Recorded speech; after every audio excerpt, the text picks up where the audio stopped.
You are listening to More Than a Sniff, a weekly podcast of Western States Canine College. I'm Joe, owner and principal trainer here with my colleagues Chris, Michelle, and Shannon. Today, we are going to talk about different breeds within the AKC, the American Kennel Club. There's a different club called the UKC, which is the United Kennel Club, which has many more recognized breeds. But we're just going to focus on the breeds within the American Kennel Club. And a lot of them do crossover as far as what they recognize. But our goal with this is to give you a start on educating yourself on how many different breeds there really are, what look that you're going for, as well as personality. And you can figure out a lot and kind of narrow what you're looking for down based on the group that the dog is placed in. So we're going to each take a group and talk about one breed within that group, just to give you a head start and let you know that there's so many breeds out there to look at. And overall cost, you're looking at somewhere between $800 to $2,000. And there's just some really amazing breeds out there. And I'd like to first start out by reading all the hypoallergenic breeds that are out there. The biggest thing that I find when I'm going into homes as a dog trainer to ask, why they selected the breed that they selected, the number one thing first is that the dog was hypoallergenic. And so, and the majority of those dogs are some kind of a poodle cross. And people are paying just as much for this mutt, basically, this poodle cross, as they would for purebred dogs. And I don't know that people really know that there really are a lot of hypoallergenic dogs. And on top of it, you're going to hear a lot of terriers in the hypoallergenic group. And there's a lot of fantastic terriers that fit into a lot of homes. So just because you hear the word terrier doesn't mean that it is a bad dog or something that you can't handle. So we're just going to read through this hypoallergenic list, and then we'll get into talking a little bit about the different groups and the different breeds. So I'll get started, and then we'll move around. There's a Welsh Terrier, Norwich Terrier, Silky Terrier, Brussels Griffon, Wire Fox Terrier, Tibetan Terrier, Bouvier des Flanders, Border Terrier, Pulley, Basenji, Italian Greyhound, Cairn Terrier, Wired-haired Pointing Griffon, Samoyed, Scottish Terrier, Airedale Terrier, Welsh Highland Terrier, Shih Tzu, Miniature Schnauzer. Michelle? Bedlington Terrier, Bichon Frise, Chinese Crested, Cottontail Tour, Irish Water Spaniel, Kerry Blue Terrier, Maltese, Poodle, Portuguese Water Dog, Standard Schnauzer, Giant Schnauzer, Soft-Coated Wheaten Terrier, Xolo, and American Hairless Terrier. Afghan Hound, Peruvian Inca Orchid, Sesky Terrier, Bergamasco, Dandy Dinmont Terrier, Polish Lowland Sheepdog, Louchin, Lakeland Terrier, Offen Pinscher, Norfolk Terrier, Australian Terrier, Miniature Bull Terrier, and Irish Terrier. So within that group, all of these dogs, you can find breeders and good quality breeders to get these dogs from. And I would encourage that anybody out there looking for a hypoallergenic dog, you can also, again, the UKC has a whole other list on and of itself, but don't get caught up that we have to have a poodle mixed in with a dog for hypoallergenic. And also, if you're going to spend the money on a crossbred dog, I would encourage you to go and look at your local shelters and rescues and see what you can find there first, because there's an overpopulation of them, and they're just going to start hitting the shelters. So really focus on, if you're going to get a mixed breed, go help out the shelters and rescues, and work with a trainer to pick the best dog for you. And then if you don't find one at the shelters or within rescues, and there's rescues all over, there's poodle rescues. There's just so many different breed rescues that you can find a mutt that will be great for your family. So let's move on to, we're going to start with the sporting group. Michelle, do you want to tell us a little bit about what kind of dogs are in the sporting group? The sporting group is going to be all of your types of hunting dogs, labs, golden retrievers, even to spaniels, cocker spaniels. It's going to focus on any kind of hunting breeds. So one of the dogs in the sporting group would be the German Shorthair Pointer. And one of the biggest challenges with the German Shorthair Pointer is the air bubble is incredibly large. As far as hunting goes out in the field, they can range 2 to 3 miles away from you and hold a point for that long until you get to them. And so putting a German Shorthair Pointer into city life, the biggest challenge is their recall. And not that they don't come back, it's that a mile away and it's pretty scary to not see your dog. So that's the biggest challenge with training these dogs. The other thing is they are kind of fair weather dogs. They don't really like the cold. And so coats definitely in the winter if you're in a cold state. And it can be a little bit of a challenge for house training as puppies go if you're working through the winter because they really don't like the cold. They love the heat and love the sun. But overall trainability of the German Shorthair Pointer, I would say on a scale of 1 to 5, they're probably hanging right in the 3. They definitely can be couch potatoes, but they definitely need a good run every day to kind of keep their life balanced out. Seems to be an overpopulation with them, and we see a lot of allergies with this breed right now. And so nutrition can be a little bit of a challenge with them. Michelle? So the sporting dog that I've got is the Nova Scotia duck tolling retriever. And they're going to actually be the opposite of what Joe was just talking about because they come from Nova Scotia, so they need colder weather.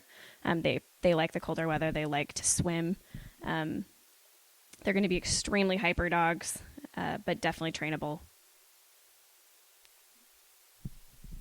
With the Nova Scotia, their retrieve is pretty amazing. But if you were to compare this dog in the sporting group to comparing it to a herding dog, if your Nova Scotia, the intensity of it would be somewhere along the Heeler Australian Shepherd line in the gun dog in the bird hunting world. So they're fairly assertive. They definitely can have an incredible intensity about them, more than some of the other breeds. So they have a little bit more of an assertiveness to them.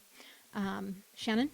I have Labrador Retriever, which is a very popular dog because it is very trainable. The reason why is it's bred to go with you hunting, stay with you until you give it a command to go and pick up your duck or your pheasant or whatever and then bring it back to you. So they're bred to stay with you, look for attention from you, and take the commands that you give them. So that is one of the reasons why it's like one of the most popular breeds for homes and families because it has less work that way. Higher problem is the energy because they're made to go out and run and retrieve things for you all the time.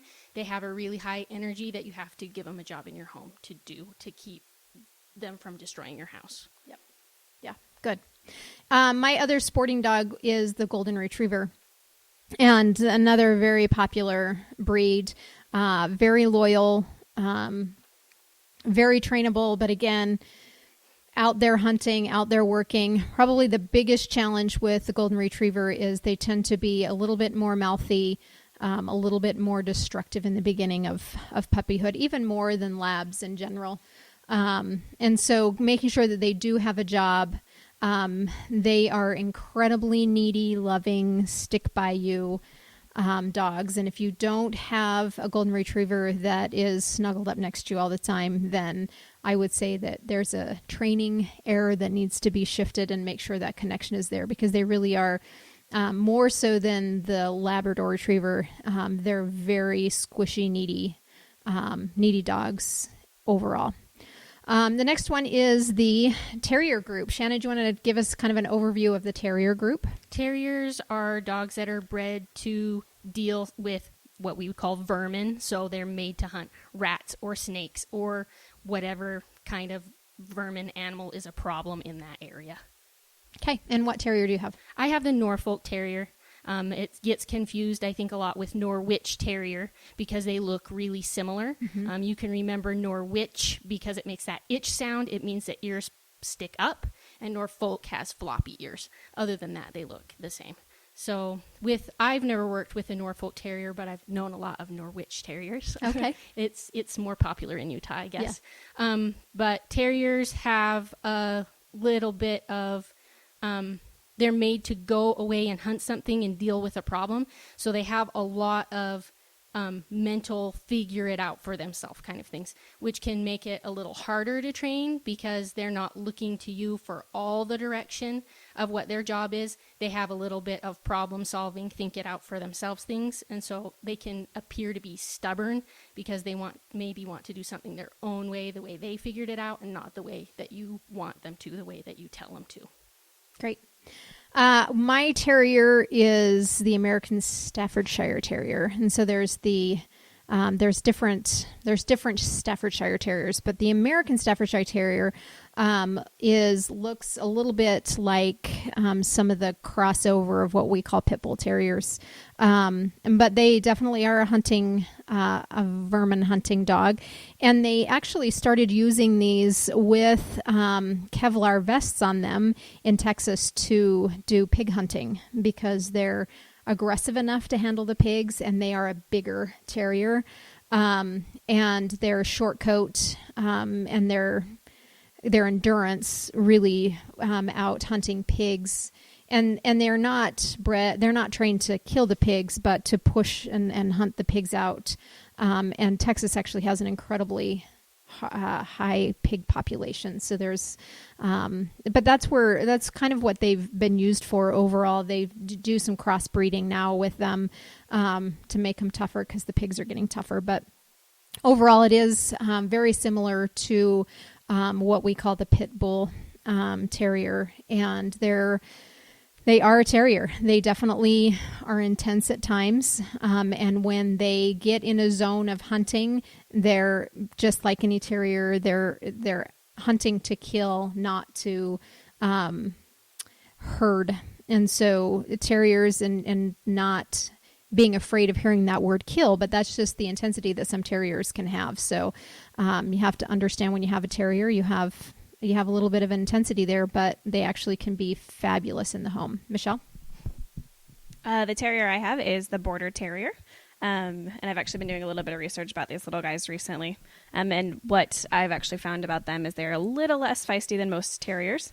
They're usually a little bit softer and have a little less of that intense manner, especially with like other dogs. That being said, they are definitely still like vermin hunters, and they definitely need that outlet of running and chasing something, going after squirrels. If you have squirrels in your backyard, you may never see your dog again, so that is something to definitely be aware of. I've seen a lot of border terriers. There was a phase there that they were really running a lot of them in agility just to give them that drive and that intensity, but terriers in general, agility is a great release for them to have, especially having a terrier in the city, and we're not all going out to hunt rats, and we're surely not going to buy them for them to hunt. So agility is a great release for them. My other terrier that I have is a West Highland Terrier, and these white, intense little buggers that they can be do have a very, very pleasing side to them. They're definitely have a voice, and they definitely are still hunters in general. So they have a fabulous coat, pretty easy to take care of, but they definitely need direction. They need discipline, and I would say overall they need a high amount of training as far as time that you put into them. They don't necessarily need to go out hunting and running 100 miles an hour, but they do need some intense mental stimulation for these guys to wind down and settle in and do what's right for them. The next group is the toy group, and I'm going to have Michelle describe the toy group because she actually has two at home. So the toy group is going to be your companion animals. It's going to be anything that you would think of sitting on your lap. So Papillon, Shih Tzu, Chihuahuas, anything that you would want to carry everywhere with you. Oh, so my toy group dog is the Shih Tzu. And the Shih Tzu is a very clown-like dog. They're actually quite fun to be around. That being said, a lot that I have been around, people baby them too much, and I think that squashes their personality. They don't get to have that fun go-lucky.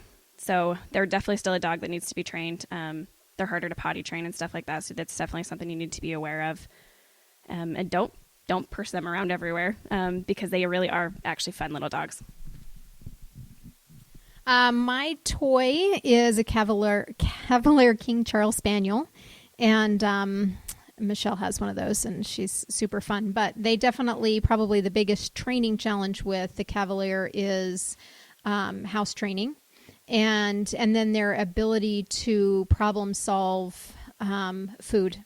And there's a lot of overweight Cavaliers because they are so food driven, and they somehow can end up on top of counters. And overall, they're a great companion, very simple dogs in the home, but definitely need to work. Definitely love to work. They're definitely not a purse dog. They're on a little bit bigger side of the toys, and they are not a dog that wants to be packed around. They like to explore. They like to get out and check things out, and so they're definitely not a purse dog. Overall trainability is probably somewhere around a 3 to a 4. They're actually pretty willing to please if you get the right one in your home. My toy group dog is Pug, which I would say if you can fit a pug in your purse, then you're probably a bodybuilder because they can tend to be large. I would say as a breed, they're adventurous and bold. They do have a lot of their physical qualities come from breeding back with bulldogs. So they are going to have some of those bulldog qualities. They are really funny and really fun dogs. They have a lot of health problems. So you just have to know that getting in, you have to be really careful with their weight, with their eyes, with their skin, with everything. But I have never trained one. I'm assuming it would be about the same as training a French bulldog, since Louis gets mistaken for a pug every day. They look very, very similar.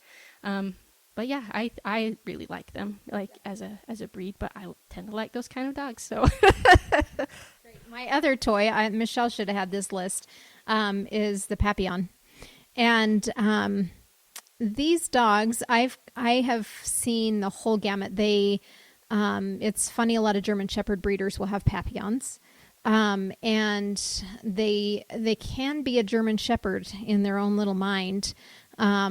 They're kind of fearless and bold, but I've also seen the other range where they just really want to snuggle in and be in your purse and don't talk to me, and we'll just hang out together, kind of dogs. But they definitely have the endurance of any other dog.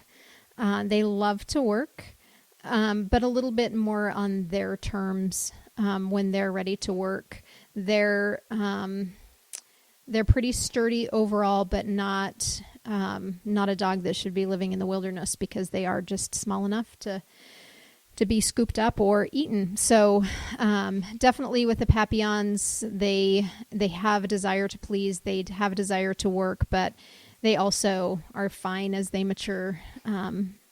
Chilling out and relaxing. The Papillon seems to be fairly easy to house train if you keep a good schedule and routine for them. Again, they have the boldness of a big dog, and that's what they want to be. So definitely, I would recommend a Papillon probably over a lot of other breeds. As far as in the toy group, they're one of my favorites. So that's the direction that I would look into.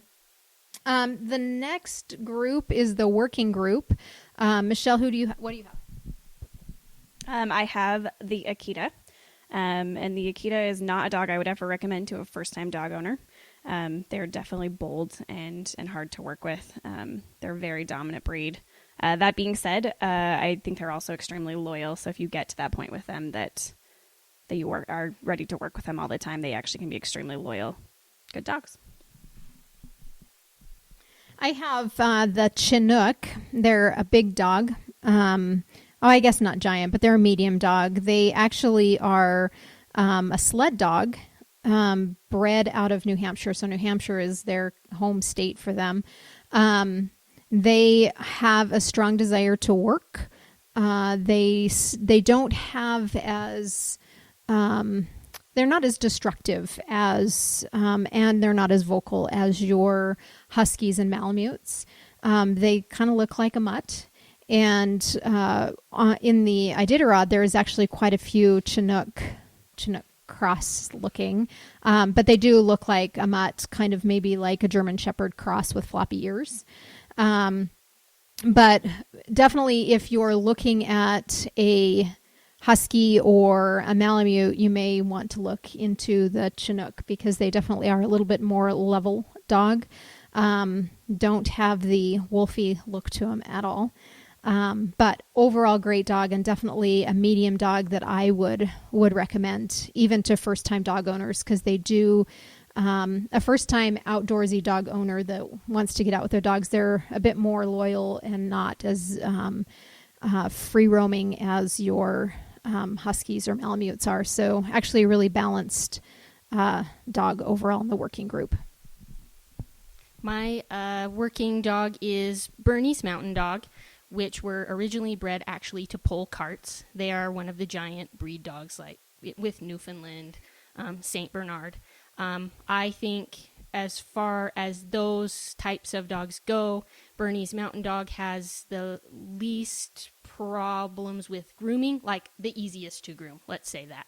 Like I would lots rather groom a Bernese Mountain Dog than a Newfoundland. They have just a lot better hair. It's going to be better in your house, you know, if you're going to have the dog in your home. Your house is going to be a lot less hairy, and they don't get as matted, or if they go swimming, then they can get like stinky swimming smell. I don't know, where they just never dry out. Some dogs never dry out. Bernese Mountain Dogs are not like that.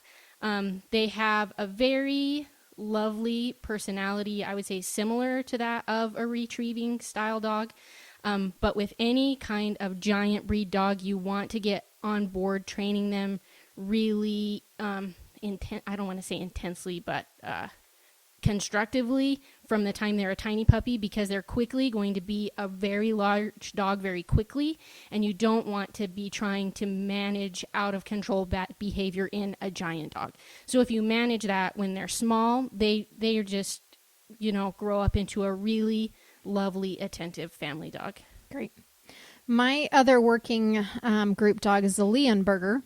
And this is another favorite of mine. They're out of Germany. They are on the same lines as the Great Pyrenees, the Newfoundland. They're that size, that thick. Their coat is not as thick, very similar to Shannon's, the Bernese Mountain Dog, but definitely thicker, definitely bigger.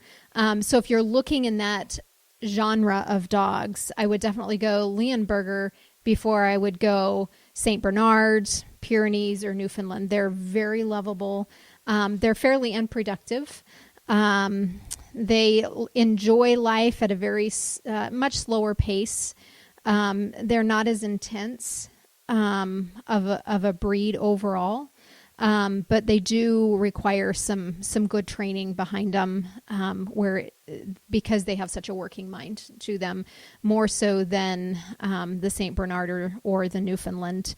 I'm not saying that you don't have to train those other breeds, but the Leonberger has a desire to work, even though they're so big. And sometimes the St. Bernards and the Newfoundlands would prefer to work at their own pace, where the Leonberger is more of a pleaser of people. So that's in the working group. I really like the Leonberger overall.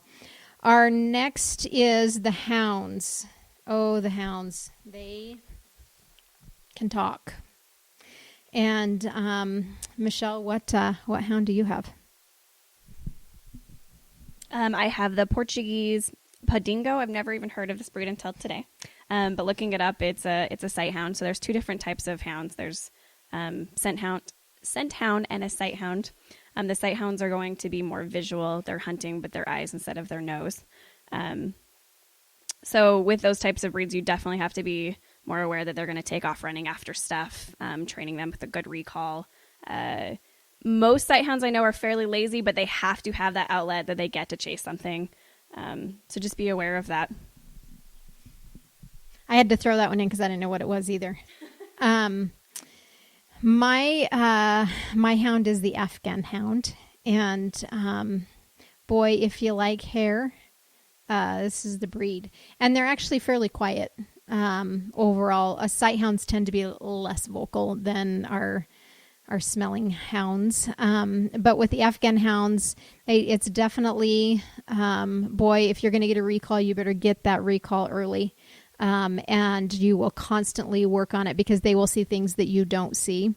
And, but really overall, the sight hounds are fairly similar across the board other than the different coats and shapes. And they tend to be on the difficult side of training for sure. On a scale of 1 to 5, 5 being a hard to train, I would put Afghan hounds and most sight hounds out of 5. They're not easy dogs to train in a home and keeping that consistent behavior. So because they just want to go and be on the run. My hound is the Harrier. That is definitely a scent hound. They are in size between Beagle and Foxhound. So they look like a Beagle but bigger. With all kinds of scent hounds, I would say the number one training thing is barking, because they're bred to run out in the forest and find whatever you're hunting and then bark until the hunter can come find that thing and kill it. So that's what they do. Bark to alert you of everything until you come and find out what's going on. So they have a lot of energy because, again, their job is to run through the forest and find what they're hunting. They sniff everywhere, and when you're training early, there's a big challenge to get them to pay attention to you and not their nose. You don't want to totally break, their connection to their nose, because it's an integral part of the dog, but you have to find a balance where they will pay attention to you a little bit more than they're going to pay attention to their nose. They're very trainable, but they have a lot of challenges because of what their original breeding is for. Yeah, definitely. If you're getting a hound in the city, you're going to want to really train the vocals with getting your dog out, even hunting a toy in a tree. Go hide it in the tree and let them find it, and then let them get that howling and that vocalizing, and then show up. The challenging piece with the hounds, because they were trained to go out quietly hunting. Some are vocal. It kind of, I guess, depends on the hunt, but they can get each other going for sure. But they're bred to bark until the owner gets there or the hunter gets there. And so they have to continue to bark. And that's really just something that's bred into them. And so from living in the city and your hound's out barking at a squirrel up a tree and you show up, we're just enforcing that howl. And so it's really kind of a hard one to channel, but you can. My other hound is a Basenji, and this is the breed that yodels. They still can bark, but Basenjis are very cat-like. They are not an easy breed at all, and they are very independent and can be somewhat isolated. They like to be with you, but not really be with you.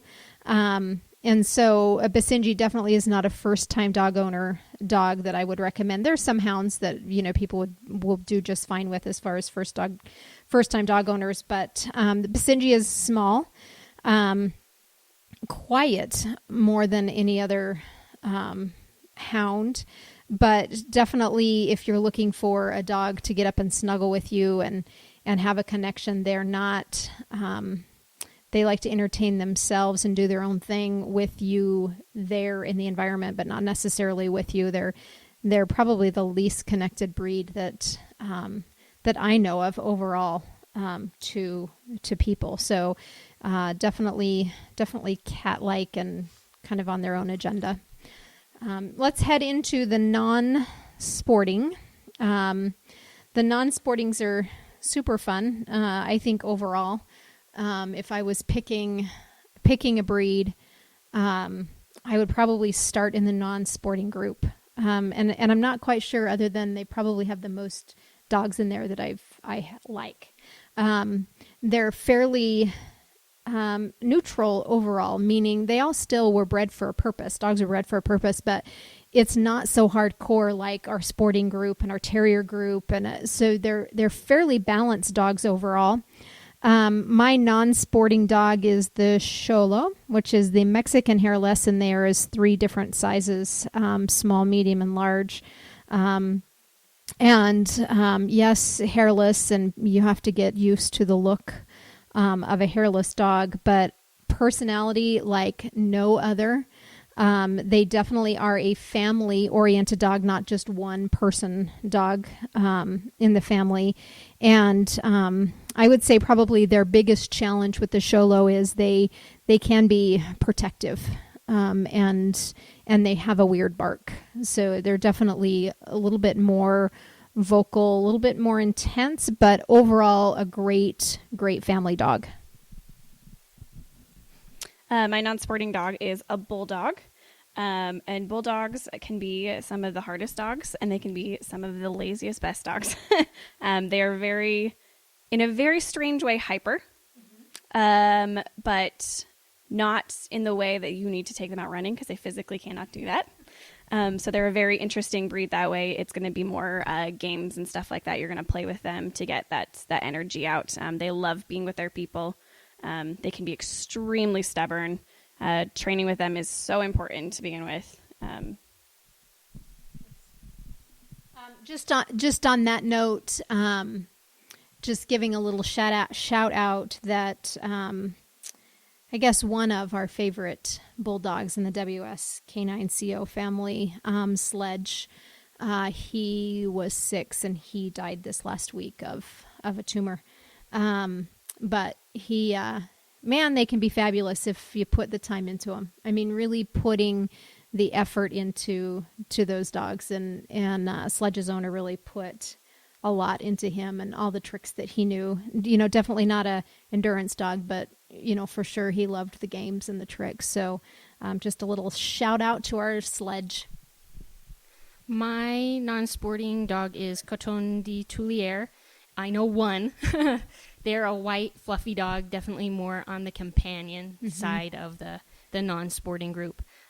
So, yeah, just a lovely little companion, fluffy white companion dog. Yeah, they are.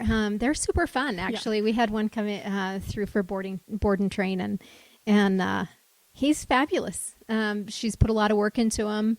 Pretty balanced little dogs overall. I mean, I haven't met one that I haven't it's good. Nothing, nothing extreme with them. Really, they're fairly uneventful. Mm-hmm. So yeah, nice.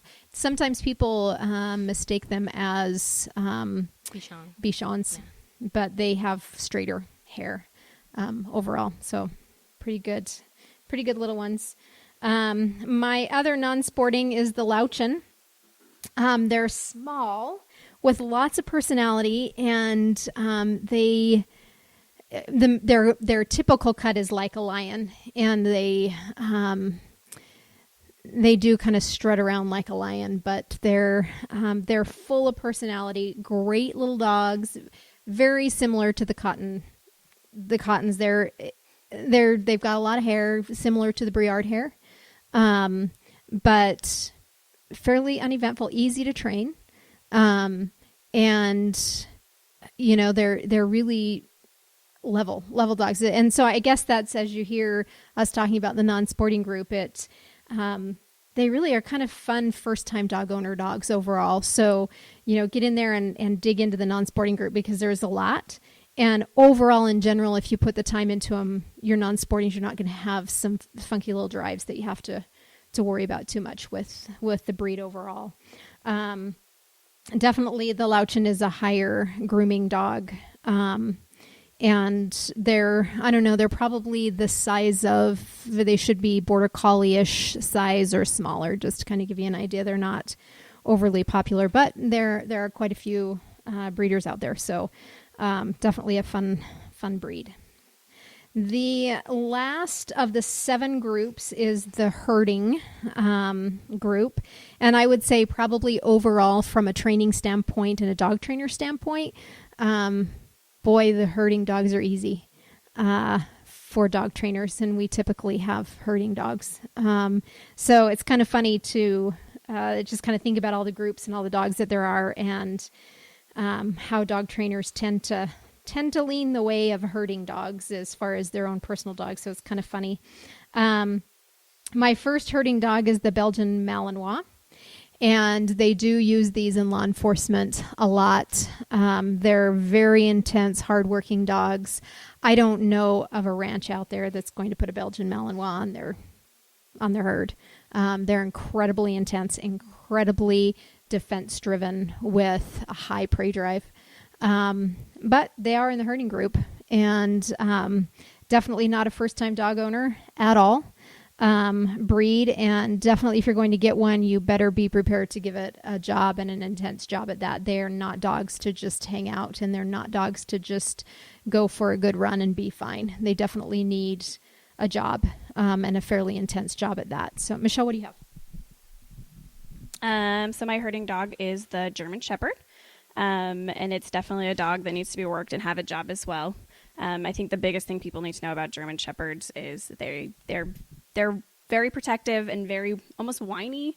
They're not going to just sit in your backyard and just be there. They're not. They definitely need a job and to be with you.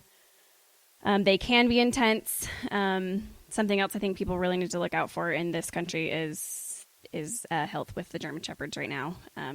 They can be amazing dogs if you work with them. But they can also be a nightmare if you don't. Like Joe said, I think most trainers do love working with herding dogs because they're extremely trainable. But that being said, I don't think most of them are for first-time dog owners because they do need a job. They do need to be worked and to be with you. And it's not just sending them out on the farm. Shannon? My herding dog I have is Bergamasco, which probably nobody has ever seen or had. I had to throw some of those in. They are, their coat is that dreadlock kind, like very similar to a Puli. So I don't know what their non-show, those dogs that have dreadlocks, I've never seen them in their non-show everyday life. So yeah, they typically shave them down. You'd have to, have some intense grooming with that kind of dog. Yeah.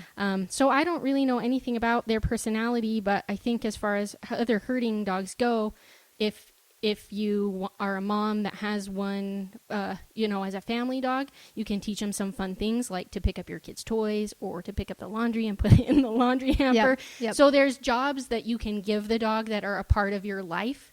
That can help you. So that's one thing to think about when giving your dog a job. Like what is a job is to help a person, right? So what are your jobs in your house that you can teach your dog to do to help you? And that can help you have a stronger connection in working together as well. Yeah. Shannon, that's a great point because just because we don't have sheep in the backyard doesn't mean that the dog can't be just as excited as, the rancher pulls up, the dog's in the backyard, they see the cows or they see the sheep and they're ready to work. You pull out that laundry basket and they're ready to work. I mean, it doesn't have to be livestock. Just get excited about a job and doing things in the home. You can teach them to go get the kids from their rooms instead of us saying, hey, dinner's ready for everybody.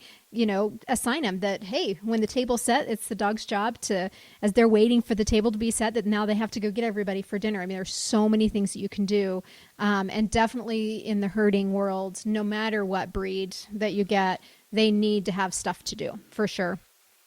My other herding dog is the bearded collie, and it's kind of my newfound love with these guys. It's hard to find a working bearded collie out there nowadays.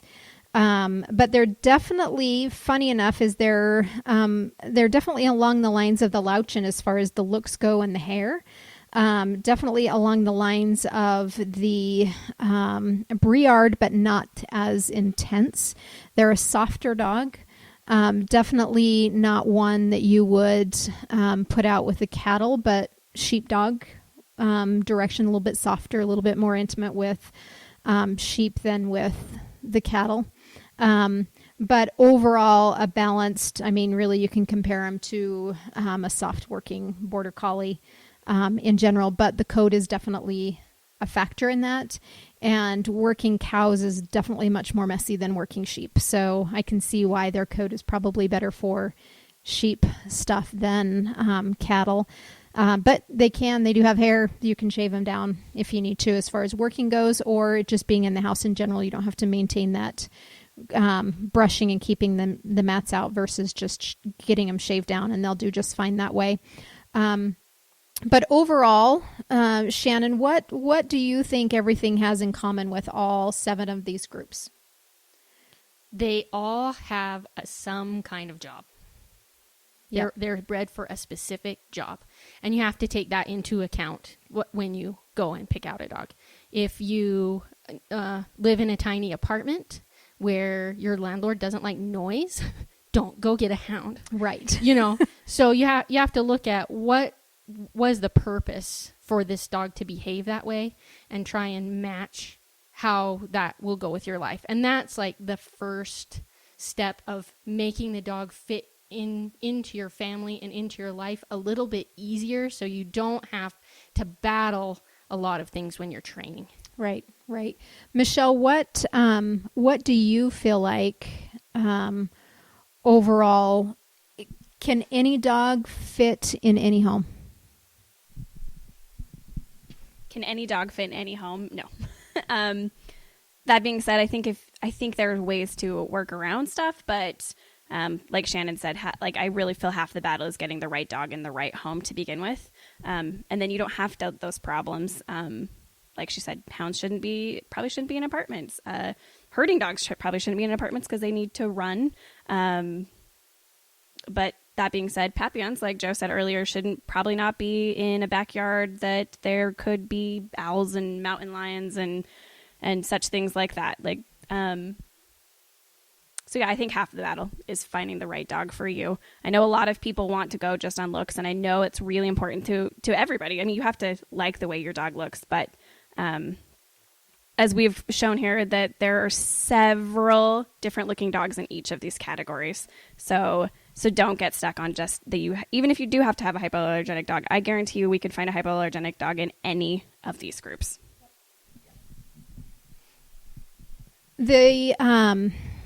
The biggest thing is getting the right dog in your home. And whether you go to a shelter, whether you adopt an adult dog, there's a lot of breeders that have some retired adult dogs that are fabulous too. So you don't always have to go find, you don't have to go with a puppy if you're going to get a purebred dog either. And there's rescues as well within the different breeds, unfortunately.